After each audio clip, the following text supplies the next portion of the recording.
I'm Jessica, 38, a software engineer in Portland, Oregon. And that night, I thought showing up for my parents' anniversary would finally mean something. I was wrong. After pulling a double shift debugging code at the office, I drove to their house in Beaverton with a gift I'd spent weeks planning, a restored photo album of our family spanning 3 decades, hoping it would remind them I existed. But when I walked through the door, my mother Linda looked at me with eyes colder than the January rain outside and said something that stopped my heart. "We never wanted you, Jessica."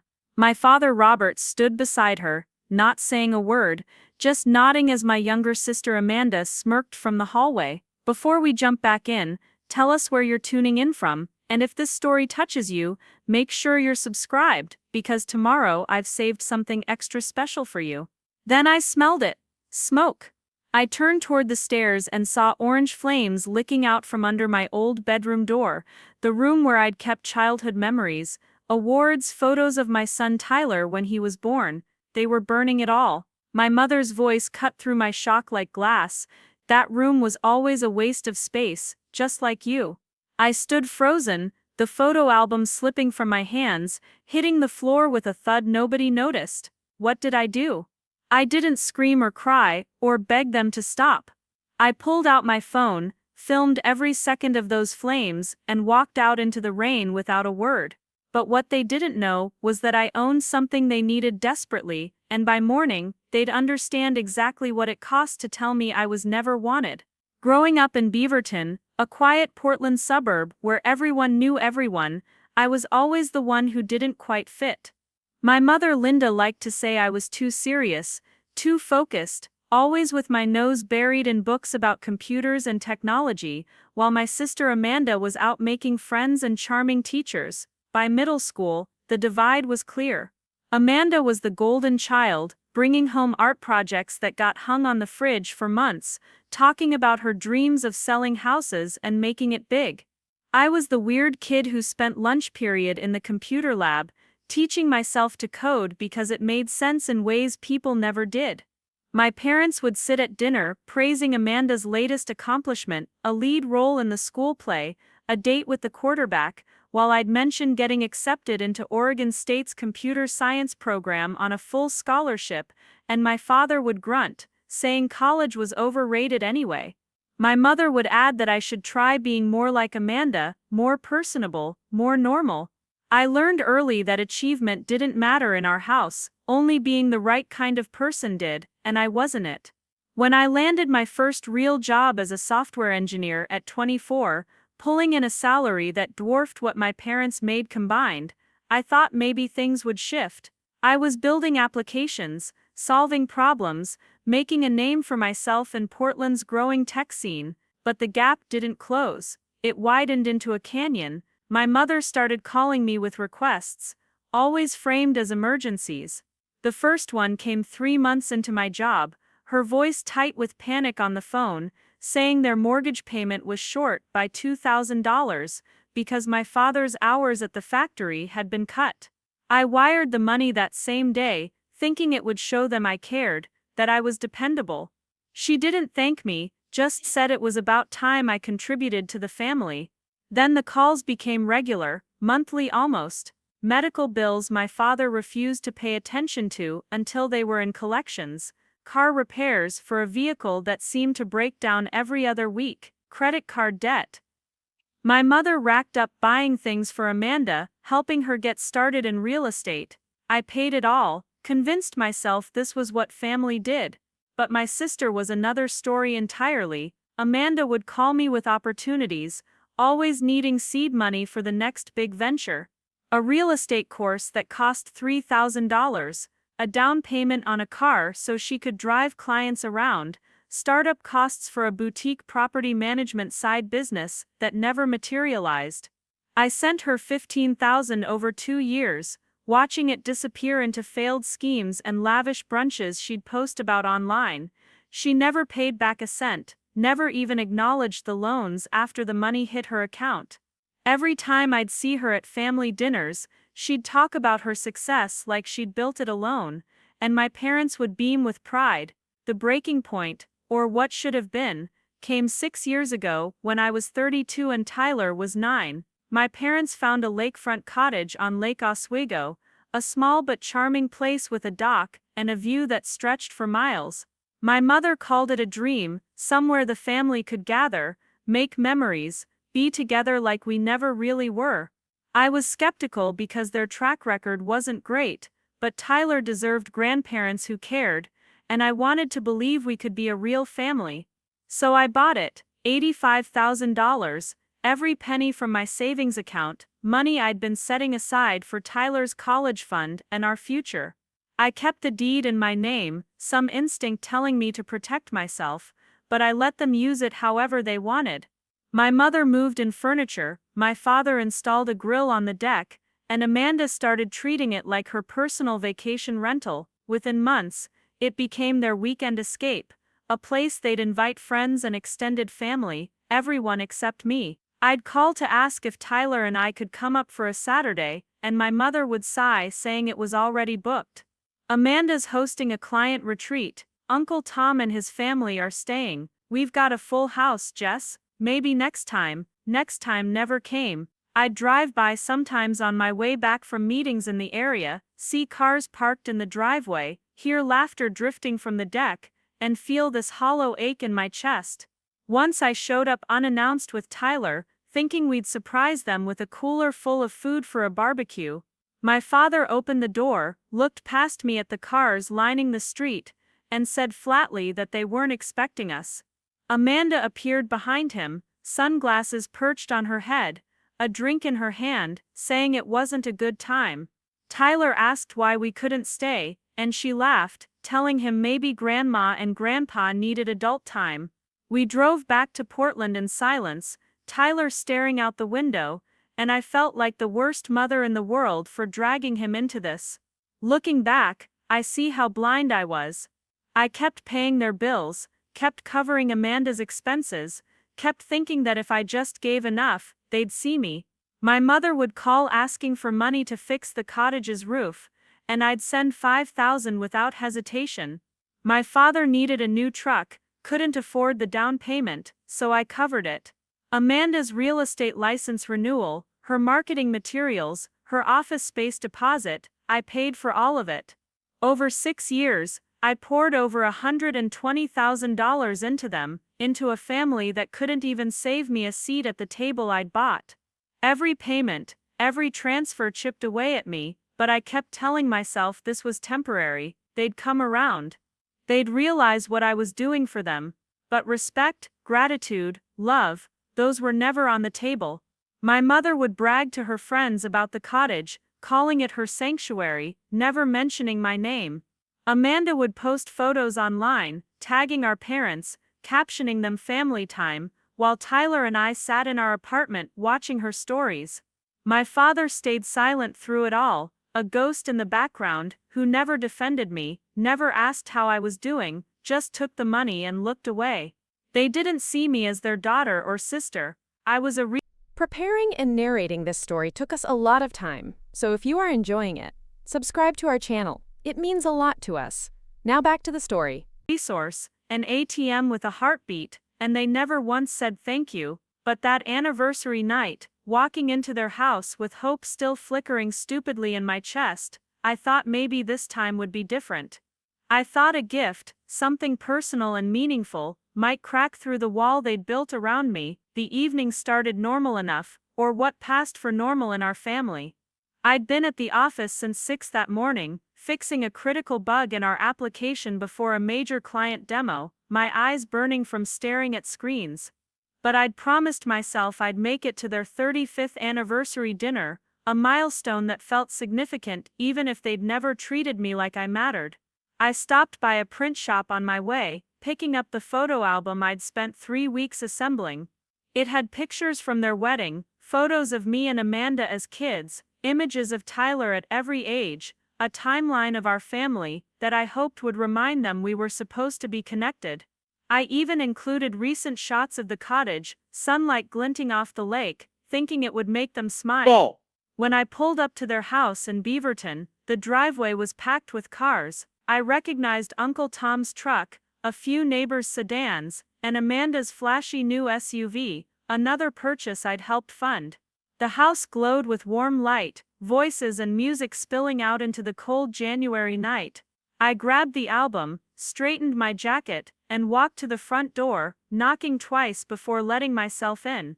The living room was full, maybe 20 people mingling with plates of food and glasses of wine, streamers hung from the ceiling, a banner reading Happy Anniversary stretched across the wall, and my parents stood in the center, laughing at something Uncle Tom was saying.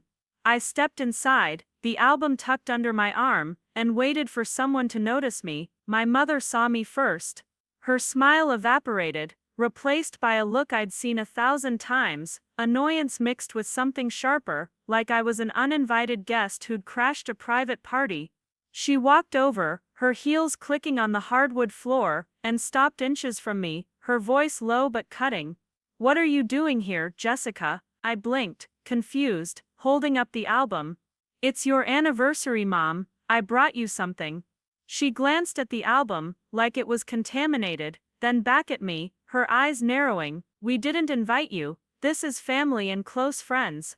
I felt the room shift, conversations pausing, heads turning toward us. My father appeared beside her, his face unreadable, arms crossed. Amanda drifted over from the kitchen, a wine glass in hand, that familiar smirk playing on her lips.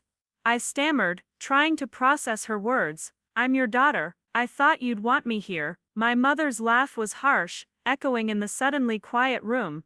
"You thought wrong. We never wanted you here, Jessica. We never wanted you at all." The words hit like a physical blow, knocking the air from my lungs. Around us, the guests stood frozen, some looking away, others watching with the morbid curiosity of people witnessing a car crash. My father said nothing, just nodded slowly, his silence confirming every fear I'd buried for years. Amanda sipped her wine, her voice dripping with mock sympathy. "Come on, Jess, you had to know. You've always been the odd one out. This is our night. You're just making it awkward." I opened my mouth to respond, but then I smelled it, acrid and unmistakable, smoke. My head snapped toward the staircase, and I saw it, thin gray wisps curling from under the door of my old bedroom at the top of the stairs. Then orange light, flickering and growing, flames licking out into the hallway. My heart hammered.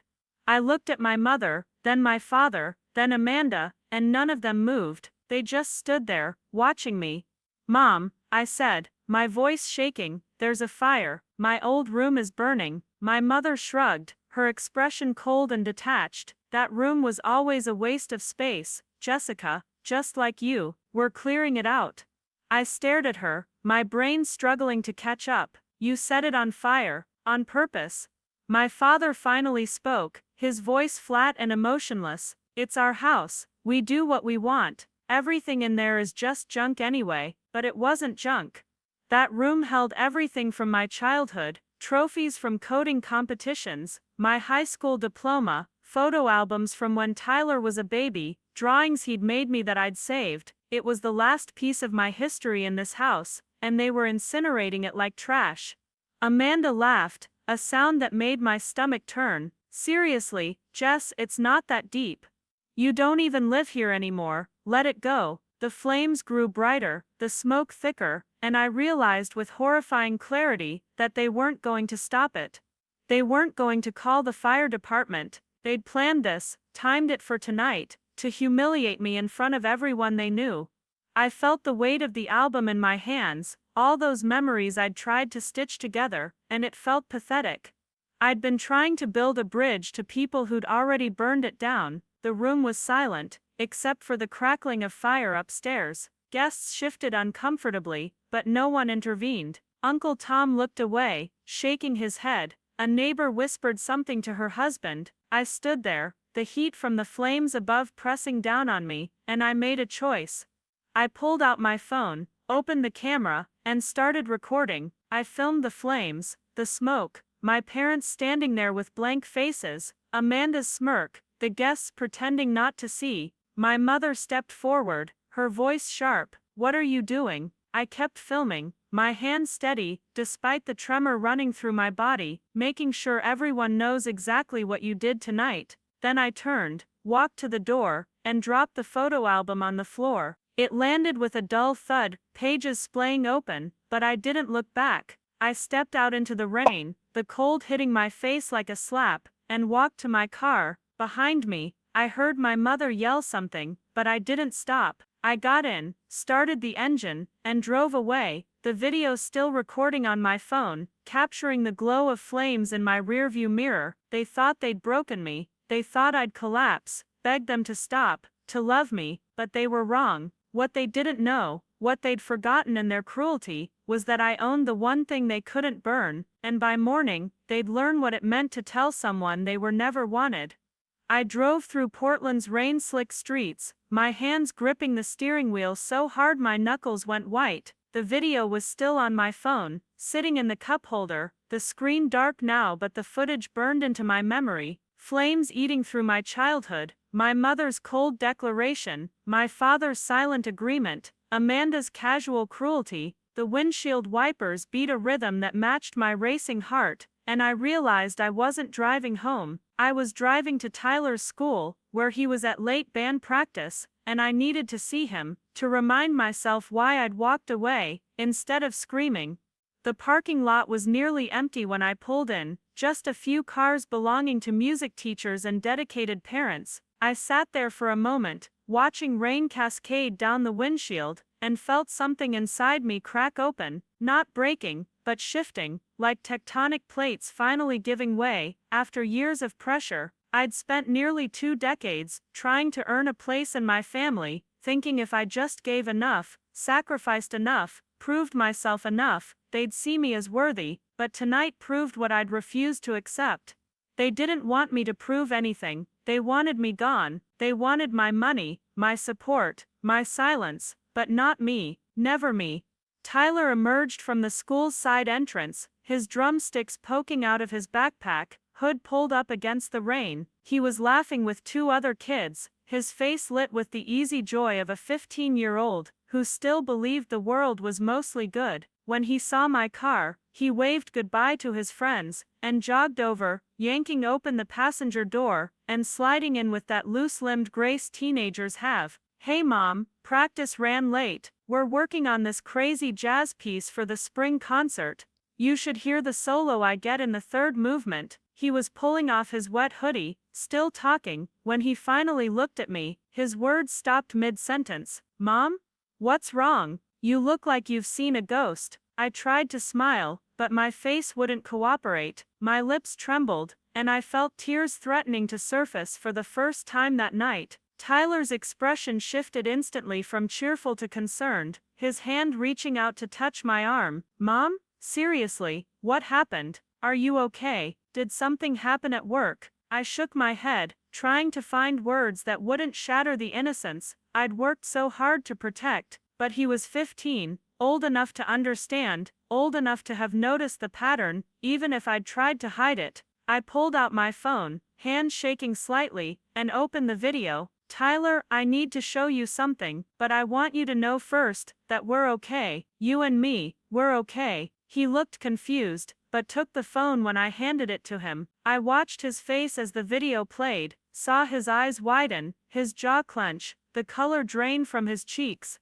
The audio was clear, despite the rain pattering on my car roof now. My mother's voice, "We never wanted you, Jessica." The crackling of flames, Amanda's laugh. When it ended, Tyler sat frozen, the phone still in his hands, staring at the dark screen like it might offer an explanation. "Mom?" he finally said, his voice tight with an anger I'd rarely heard from him. "They set your room on fire, on purpose, while you were standing there." I nodded, unable to speak past the lump in my throat. He handed the phone back, his hands balled into fists, his whole body rigid with tension. "And Grandma said that. She said they never wanted you. In front of all those people?" I confirmed it with another nod, and he exploded in a way I'd never seen. "That's insane. That's completely messed up, Mom. You do everything for them. You paid for that stupid cottage they won't even let us visit. You pay Grandma's bills. You give Aunt Amanda money all the time. I hear you on the phone with them.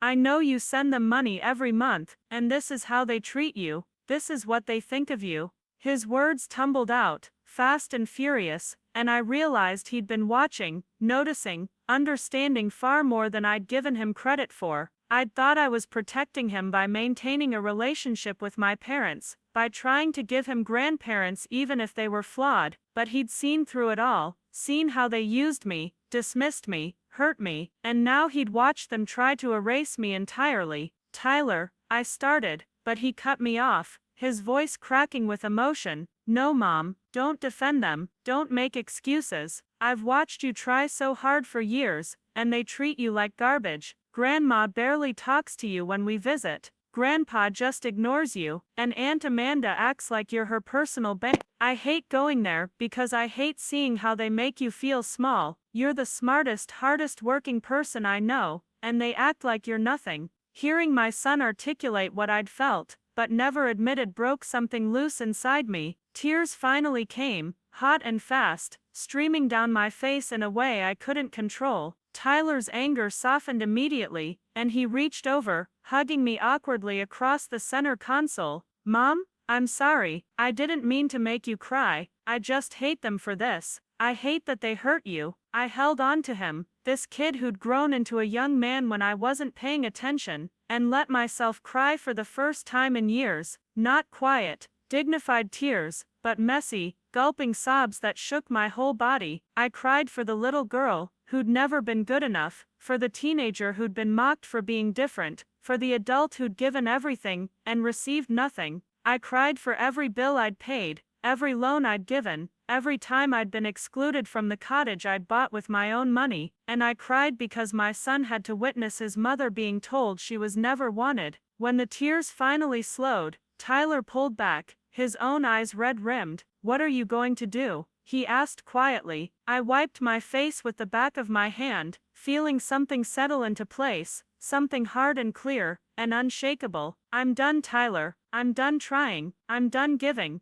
I'm done pretending we're a family. He nodded slowly, processing this. Does that mean we're not seeing them anymore? I met his eyes, seeing not fear, but relief reflected back at me. It means I'm taking back what's mine, that cottage, the one they've been using for 6 years. I own it. My name is on the deed, and I'm selling it. His eyebrows shot up. You can do that, even though they're living there. I felt a grim smile tug at my lips. It's my property, they've just been using it. But after tonight, after this, I realized he needed to understand the full scope. Tyler, I've given them over $120,000 in the past 6 years. Your college fund, our savings, money I should have been investing in our future. I gave it all to them, and they repaid me by setting my memories on fire and telling me I was never wanted. Tyler's face hardened, and he looked older suddenly, more mature than his years. Then take it back, Mom. Take back everything.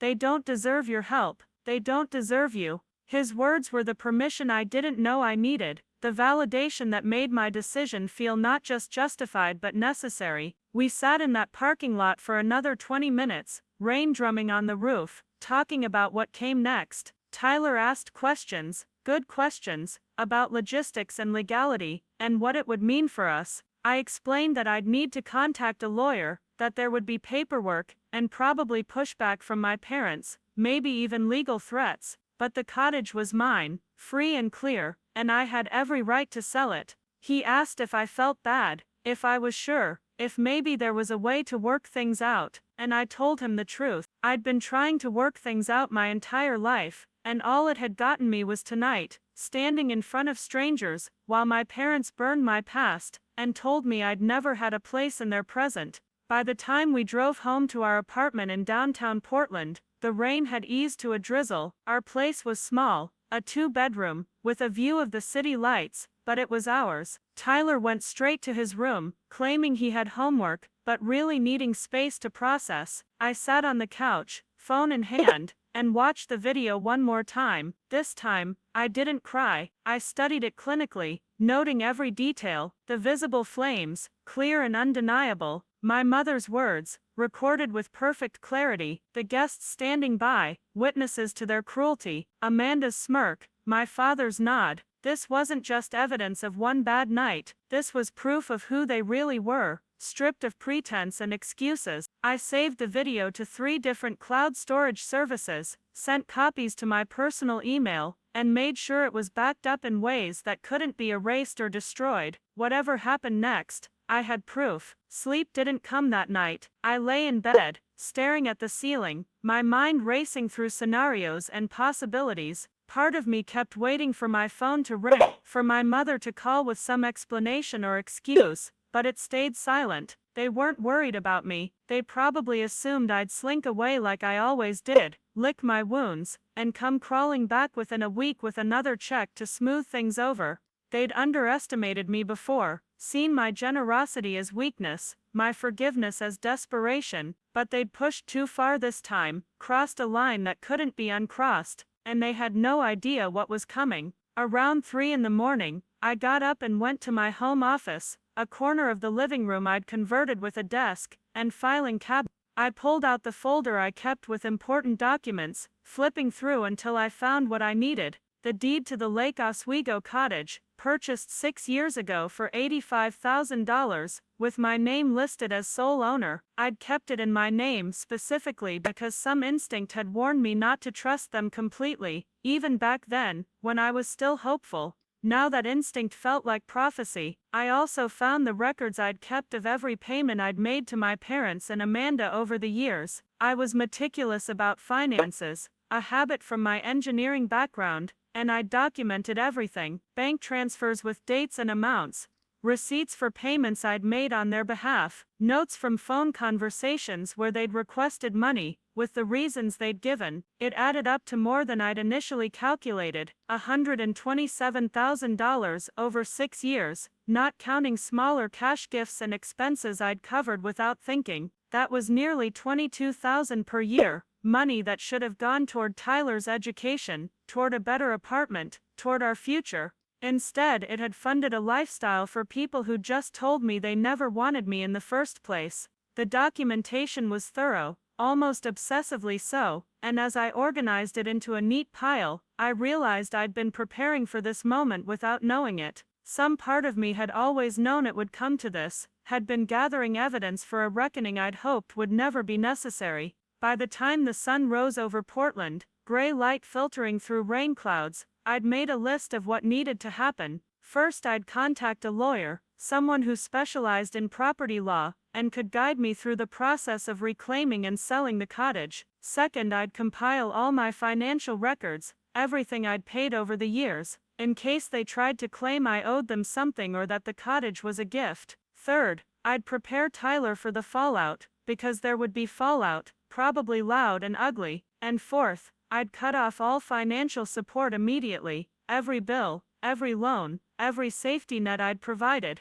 They wanted me gone, fine, but they'd learn what my absence actually cost. Tyler emerged from his room around 7, looking tired but determined. He made us both coffee, a skill he'd learned recently and was proud of, and we sat at our small kitchen table as morning traffic hummed below. "You really doing this, Mom?" he asked, sliding a mug toward me. I wrapped my hands around the warmth, nodding. "I really am." He took a sip of his coffee, thoughtful. "Good." They had it coming. I spent that morning, a cold Saturday in January, researching lawyers in Portland who handled property disputes. I needed someone sharp, someone who wouldn't be intimidated if my parents hired their own representation, which they probably would once they realized I was serious. After reading reviews and checking credentials, I settled on Mr. Harrison, a lawyer in his 50s, with a reputation for being thorough and no nonsense. His website listed real estate law as a specialty, and several reviews mentioned his effectiveness in complicated family property cases. I called his office, expecting to leave a voicemail since it was the weekend, but a receptionist answered, explaining they had Saturday hours for urgent matters. I scheduled an appointment for Monday morning, the earliest available slot, and felt the first piece of my plan click into place. The receptionist asked for a brief description of my situation, and I kept it simple. I own a property that family members have been using. I need to reclaim it, and possibly sell it. There may be resistance. She took notes, her tone professional and unbothered, like she'd heard worse. "Mr. Harrison will be able to help you with that. Bring any documentation you have regarding ownership and usage. The rest of the weekend passed in a strange suspended state. Tyler and I went about our normal routine, grocery shopping, him practicing drums in his room, me catching up on work emails, but everything felt different, charged with anticipation. My phone stayed silent. No calls or texts from my parents or Amanda, which told me they either didn't care that I'd left or assumed I'd come around eventually. Sunday evening, I sat Tyler down for a more serious conversation. I explained that once I started the process of reclaiming the cottage, things would get messy. My parents would likely be angry, might say hurtful things, might even try to turn other family members against us. I wanted him prepared, wanted him to know that cutting ties with toxic family, even family, was sometimes the only healthy choice. He listened quietly, then asked a question that surprised me. Mom, do you think Grandma and Grandpa actually hate you, or do they just not care? I considered it, the weight of 38 years of experience behind my answer. I don't think they hate me, Tyler. I think I'm just not real to them. I'm a solution to their problems, a resource they can tap when they need something. But as a person, as their daughter, I don't think I register. That's almost worse than hate, because hate at least acknowledges you exist. He absorbed this, his young face troubled. That's really sad, Mom. I nodded. It is, but I can't change them. I can only change what I allow in my life, and I'm done allowing this. Monday morning arrived with clear skies, a rare break in Portland's winter gloom. I dressed carefully for my meeting with Mr. Harrison, professional but not overly formal, wanting to project competence and seriousness. Tyler had school, and before he left, he hugged me tight, whispering, "You've got this, Mom, kick their butts." I laughed despite my nerves, his teenage bravado exactly what I needed. Mr. Harrison's office was in a sleek building downtown, all glass and steel, with a view of the Willamette River from the waiting area. The receptionist offered me coffee, which I accepted gratefully, and within minutes, Mr. Harrison himself appeared, a tall man with graying hair and sharp eyes behind wire-rimmed glasses. "Miss Thornton, please, come in." His office was organized but warm, shelves lined with law books, and a few personal photos, a family at the beach, a golden retriever. He gestured to a chair across from his desk and sat down, pulling out a legal pad. "So, you mentioned on the phone that you need to reclaim a property. Walk me through the situation from the beginning, and don't leave out details that seem small. They often matter." I took a breath and started talking. I explained buying the cottage 6 years ago, keeping it in my name but allowing my parents to use it. I described the pattern of exclusion, how they'd treated it as their own while freezing me out. I detailed the years of financial support, the bills I'd paid, the loans I'd given Amanda, and then I told him about the anniversary party, the fire, the video. His expression remained neutral throughout, taking notes in neat handwriting, occasionally asking clarifying questions. "When you say you have video evidence, do you still have the original file with metadata intact?" I confirmed I did, backed up in multiple locations. He nodded approvingly. "Good, that establishes a timeline and context. Now the deed is solely in your name, correct? No co-ownership, no written agreement giving them rights to the property?" I pulled out the deed from my folder and slid it across his desk. He examined it carefully, flipping through the pages. "This is straightforward. You're the sole owner. They have no legal claim to the property. The challenge will be removing them if they refuse to leave voluntarily, which I suspect they will." I confirmed that I expected resistance, possibly significant. Mr. Harrison leaned back in his chair, steepling his fingers. "Here's what I recommend. We draft a formal notice of intent to reclaim the property. This gives them 30 days to vacate, which is standard and demonstrates we're not acting capriciously. Simultaneously, we can begin the process of listing the property for sale, though we won't finalize anything until they're out. If they refuse to leave after the 30 days, we file for eviction, which in Oregon typically takes another 30 to 60 days, depending on the court's schedule. Throughout this process, document everything, every interaction, every communication. If they threaten you, record it. If they damage the property, photograph it. This is likely to get contentious, so we need to be prepared. His thoroughness was reassuring, his experience evident. I asked about costs, and he quoted me a retainer fee that was substantial but manageable, explaining it covered the initial work and any court appearances if necessary. We can also pursue a civil claim for unpaid debts if you choose, he added, gesturing to the financial records I'd brought. If you have documentation of loans that were never repaid, especially if there was any agreement they'd pay you back, that's actionable. But that's a separate matter, and honestly, it might not be worth the time and stress. Recovering money from family members who claim it was a gift is difficult, and judges often side with the defendant in he said she said situations. However, the video you have, and the context it provides, could be useful in demonstrating a pattern of behavior if they try to paint you as the aggressor here. I told him I wasn't interested in pursuing the loans legally, that I just wanted to move forward, reclaim the cottage, and cut ties. He understood, and we spent the next hour going over details, timelines, and potential complications. By the time I left his office, I had a clear plan and a lawyer who wasn't intimidated by family drama. The notice of intent would be drafted by end of day Tuesday and delivered to my parents by the end of the week. Mr. Harrison suggested having it delivered by a process server to ensure there was legal proof they'd received it, and I agreed. He also recommended I not contact them directly, to let all communication go through him, which would prevent emotional confrontations and keep everything documented. Walking out of that building into the crisp January air, I felt lighter than I had in years. Not happy exactly, but purposeful, like I'd finally stopped drifting and had chosen a direction. I called Nicole from the sidewalk, needing to tell someone what I'd just done. Nicole was more than a colleague, she was my closest friend, someone I'd worked with for 5 years and trusted implicitly. She answered on the second ring, her voice bright. "Jess, what's up? I haven't heard from you since before the weekend. How was the anniversary thing?" I gave her the short version first. The fire, the declaration, my decision to reclaim the cottage. There was a long silence on the other end, and for a moment, I thought the call had dropped. Then Nicole's voice came through, low and intense.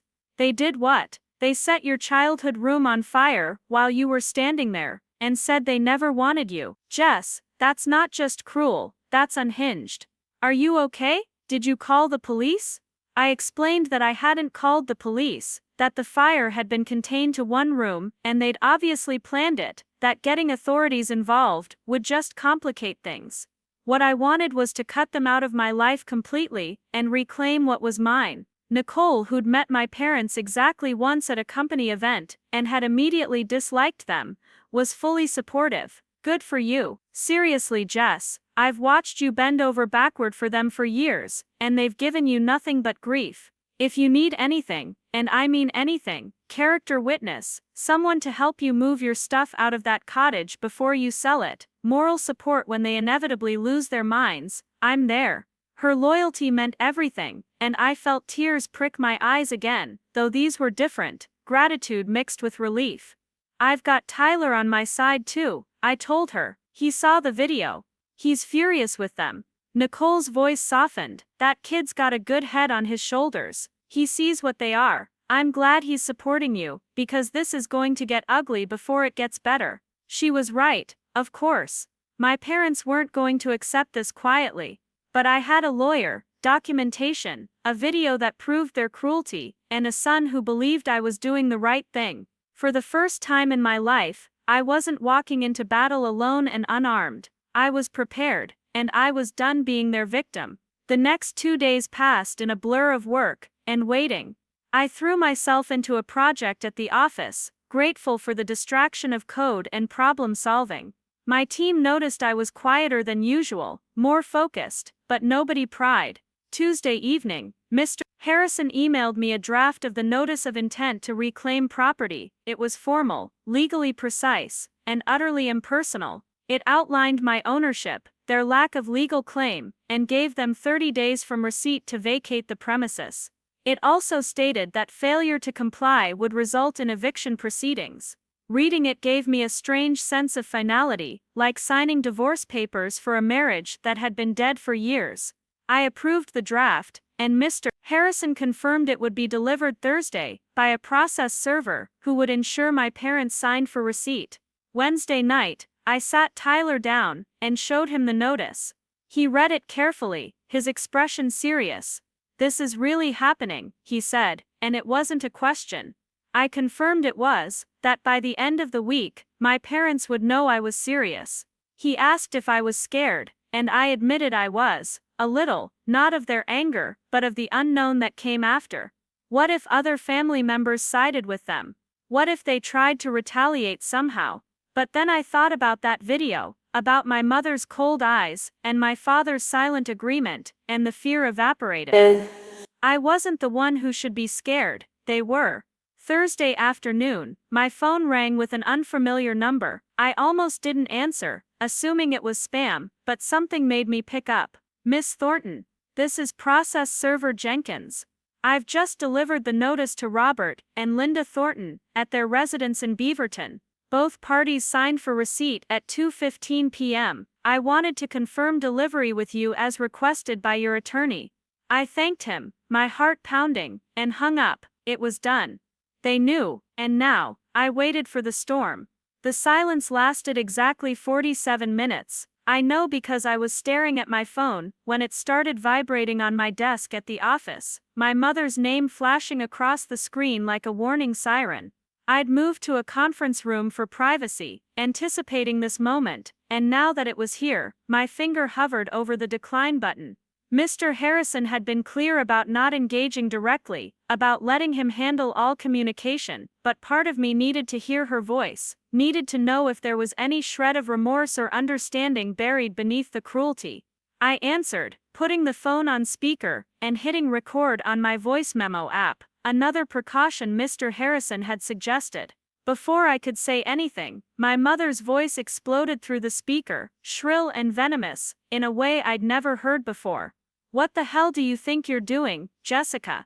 Some man showed up at our door with legal papers saying we have to leave the cottage in 30 days. Our cottage, have you lost your mind?" Her words came rapid fire, barely pausing for breath, and I could hear my father's voice in the background, lower but equally agitated. I kept my voice steady, clinical even, the same tone I used in difficult client meetings. "It's not your cottage, Mom, it's mine. I bought it 6 years ago with my own money. My name is on the deed. You've been using it. It was never legally yours." The line went quiet for a beat, and I thought maybe she'd hung up, but then she was back, her voice dripping with disbelief and rage. "Using it, we live there, Jessica. We invested thousands into fixing it up, making it livable. You can't just kick us out, because you're throwing some kind of tantrum. This is our home." I felt something cold settle in my chest, a clarity that cut through years of guilt and obligation. "You invested thousands. I paid $85,000 for that property. Every renovation you did, every piece of furniture you bought, that was with money I gave you. I covered your mortgage here in Beaverton for 3 years so you could afford to spend weekends there. I paid for the dock repair, the new roof, the septic system upgrade. Don't talk to me about investment when I'm the only one who's actually put money into anything." My mother made a sound like a strangled laugh, incredulous and bitter. "So this is about money? You're really going to be that petty?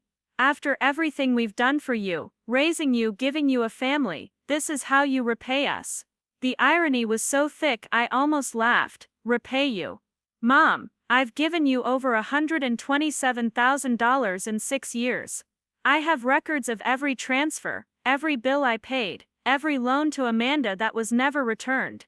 What exactly have you done for me, besides tell me I was never wanted and burn my childhood memories?"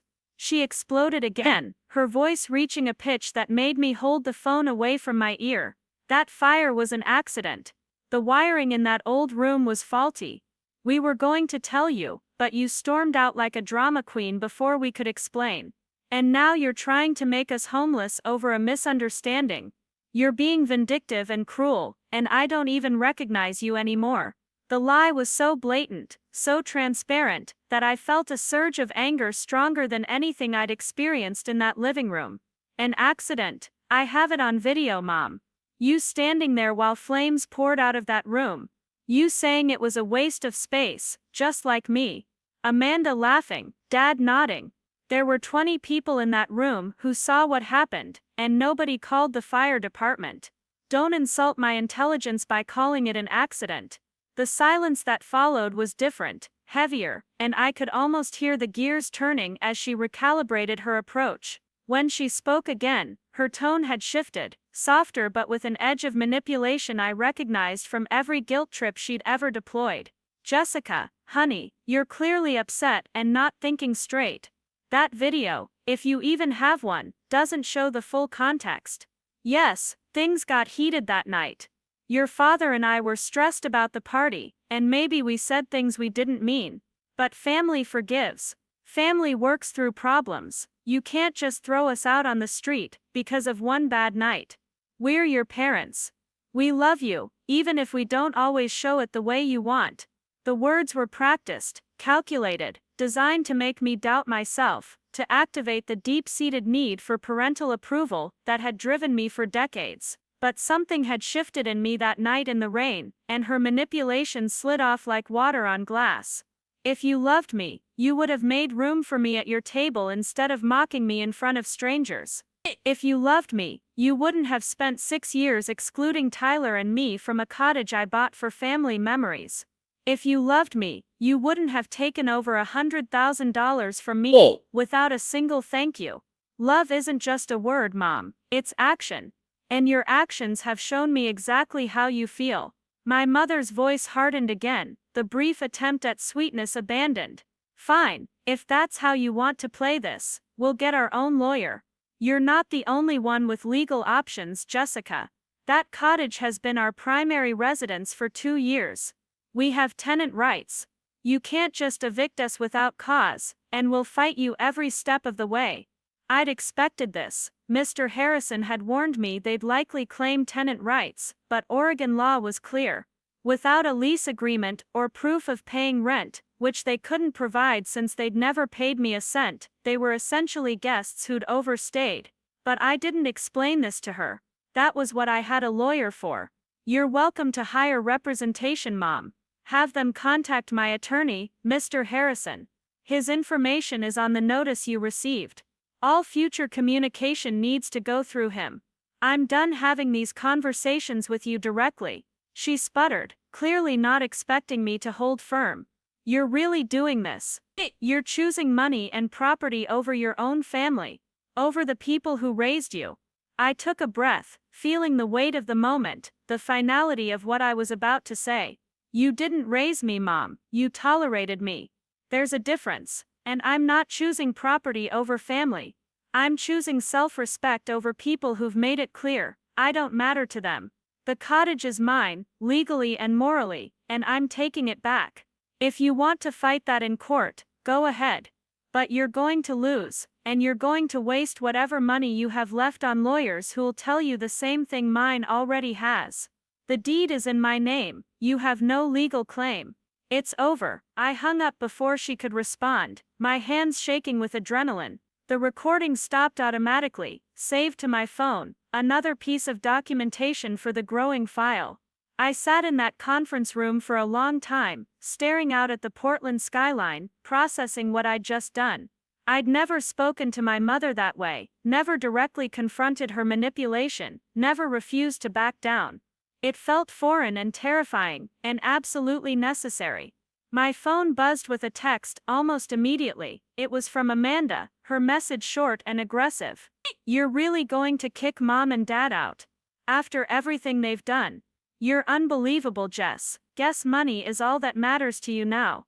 I didn't respond. Mr. Harrison had been clear about not engaging with any of them, and Amanda's opinion had stopped mattering to me the moment she'd smirked, while my memories burned. But the messages kept coming over the next hour, a barrage from Amanda, then one from Uncle Tom, who I hadn't heard from in over a year. His was more measured but still accusatory. Jessica, your mother called me very upset. I don't know what's going on between you all, but kicking family out of their home seems extreme. Maybe you should reconsider and work this out like adults. I forwarded all the messages to Mr. Harrison without replying to any of them, watching them pile up like evidence of a coordinated campaign to make me feel guilty. Nicole called during my drive home, her timing impeccable as always. I'm guessing they got the notice. She asked without preamble. I confirmed they had, and I'd just gotten off the phone with my mother. Nicole listened as I recounted the conversation, my mother's lies about the fire being an accident, her attempt at manipulation, her threats about lawyers and tenant rights. When I finished, Nicole was quiet for a moment before speaking, her voice firm and supportive. Jess, you know she's going to try everything to make you back down, right? Guilt, anger, maybe even tears and apologies that don't mean anything. You need to be ready for a full-scale assault on your resolve. I know, I said, gripping the steering wheel, but I'm not backing down. Not this time. Good, Nicole said, because you shouldn't. Stick to your guns, let your lawyer handle the legal stuff, and don't engage with their emotional manipulation. That evening, Tyler noticed my tension the moment I walked in. He was in the kitchen making pasta, and he looked up from stirring sauce. They called, didn't they? I nodded, filling him in on the basics. He listened, his jaw tight, then said something that surprised me with its maturity. Mom, you know they're going to try to make you feel like you're the bad guy here, right? But you're not, you're just finally standing up for yourself. And honestly, it's about time. We ate dinner together, and he told me about his day, normal teenage stuff that grounded me, reminded me that my life wasn't just this conflict, that I had something worth protecting. I had Tyler, and I had our small but genuine life together, and that was worth fighting for. Friday morning brought another wave of messages from my father. Jessica, this is going too far. Your mother is devastated. We raised you better than this. Reconsider before you destroy this family. The assumption that I was the one destroying the family, that my reaction to their cruelty was somehow worse than the cruelty itself, would have made me laugh if it wasn't so painfully typical. I forwarded the message to Mr. Harrison, and added it to the growing documentation file. By late Friday, Mr. Harrison called with an update. Your parents have retained an attorney, a lawyer named Peterson, who practices family law in Beaverton. He contacted me this afternoon, claiming your parents have been living at the cottage as their primary residence, which would give them certain protections. He's also suggesting that the property was a gift, that you intended for them to have it permanently. Can they actually make that argument stick? Mr. Harrison's voice was calm, reassuring, not with the evidence we have. The deed is solely in your name, there's no documentation of a gift transfer, and you have records of continuing to pay property taxes and insurance, which demonstrates ongoing ownership. Their claim of tenant rights is complicated, but since they've never paid rent, and there's no lease agreement, they're technically guests. Oregon law does require proper notice for guests to vacate, which we've provided. So what happens now? I asked. Now we wait. They have 30 days from receipt of the notice to vacate. If they're still there on day 31, we file for eviction through the courts. Their attorney will likely try to negotiate. My recommendation is we don't negotiate. You've been more than generous already. We stick to the timeline, and let the legal process play out. The waiting was the hardest part, knowing they were in the cottage that I owned, probably plotting their next move. Mr. Harrison had advised me not to go to the property, not to give them any opportunity to claim I'd harassed them. So I stayed away, went to work, came home to Tyler, and tried to live my life while this legal process unfolded in the background. But my family wasn't content to wait quietly. The weekend brought a new tactic, a group text from Amanda that included me, Uncle Tom, and a few cousins I barely knew. The message was carefully crafted to paint my parents as victims. Everyone, I'm reaching out because Mom and Dad are going through a really difficult time. Jessica has decided to evict them from the cottage over what was essentially a family disagreement. They're devastated and scared about where they'll live. I'm hoping we can all come together and help Jessica see that this is too extreme. The manipulation was obvious, the attempt to create social pressure. Within minutes, responses started coming in. Uncle Tom wrote that he hoped I'd reconsider, that family should stick together. A cousin I hadn't spoken to in 5 years chimed in with confusion. Another cousin wrote a long message about how family is forever, and property is just material things. I watched the messages pile up, feeling the familiar weight of family expectations. But then I thought about Tyler, and I knew what I had to do. I typed a single response, kept it factual and brief. I appreciate everyone's concern, but you're not getting the full story. I purchased the cottage 6 years ago with my own money. At their anniversary party, they told me in front of guests that I was never wanted, and I have video evidence of them allowing my childhood room to burn, while making it clear they considered both the room and me worthless. I'm reclaiming my own property after years of being treated as nothing more than a financial resource. If they've characterized this differently, I'd encourage you to ask them for the full context. The group chat went silent. Amanda tried to recover, claiming I was exaggerating, but nobody responded to her either. Monday brought another development.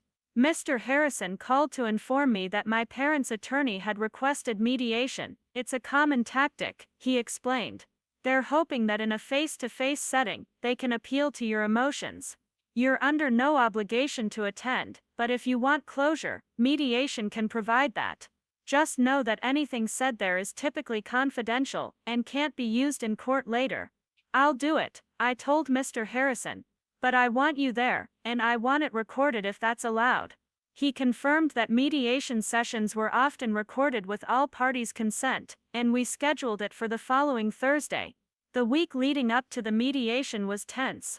I threw myself into work, anything to keep my mind occupied. Tyler noticed but didn't push, just made sure I ate dinner, and occasionally reminded me to breathe. Thursday morning arrived cold and bright. I dressed in a charcoal suit, and met Mr. Harrison at the mediation center 30 minutes early. The building was modern and sterile, designed to be neutral territory. Your parents and their attorney arrived 10 minutes before the scheduled time. I saw them through the glass doors, my mother in a navy dress, my father looking uncomfortable, Amanda in business casual, her expression set in determined righteousness. Uncle Tom trailed behind. We were led to a conference room with a long table, and a mediator already seated at the head. She was a woman in her 60s, who introduced herself as Miss Brennan, and explained the process. This is a voluntary mediation session to discuss the property dispute. Everything said here is confidential, unless all parties agree otherwise. The goal is to find a mutually acceptable resolution without court intervention. Does everyone consent to proceed? We all nodded, and Miss Brennan gestured to my parents. Mr. and Mrs. Thornton, would you like to begin? My mother leaned forward, her hands clasped on the table. Jessica has always been difficult, she began, her voice steady but with an undercurrent of hurt. As a child, she was distant, more interested in computers than family. When she bought the cottage, she told us it was for the family, that we could use it. We invested our time, money, and hearts into that property, believing it was a shared family asset. Now, after a minor disagreement at our anniversary party, she's trying to evict us with only 30 days' notice. We're not wealthy people. We're asking for more time, perhaps 6 months to a year, to find suitable housing. We're also asking Jessica to reconsider entirely, and remember that family should come before property disputes. My father added his piece, shorter but equally slanted. We raised Jessica, gave her every opportunity, and this is how she repays us. It's hurtful and vindictive. Amanda jumped in. Jessica has always held money over everyone's head, acting like she's better than us, because she has a tech job. She's using this property as leverage to punish our parents, for one bad night, where emotions ran high. It's cruel and it's tearing our family apart. Miss Brennan turned to me. Miss Thornton, your perspective. I looked across the table at my mother, her carefully constructed victim narrative, at my father's silent complicity, at Amanda's righteous indignation, and I felt nothing but cold clarity. I pulled out my phone, opened the video file, and set it on the table. Before I present my perspective verbally, I'd like everyone to watch this. It's from the anniversary party. They're characterizing as a minor disagreement. Miss Brennan looked to my parents' attorney, who glanced at his clients. They shifted uncomfortably, and my mother started to object, but their attorney cut her off. The video played on my phone, the sound clear in the quiet conference room. My mother's voice, "We never wanted you, Jessica." The flames visible in the background, Amanda's smirk and mocking tone, my father's nod, the room's collective laughter. When it ended, the silence was absolute. Up next, you've got 2 more standout stories right on your screen. If this one hit the mark, you won't want to pass these up, just click and check them out.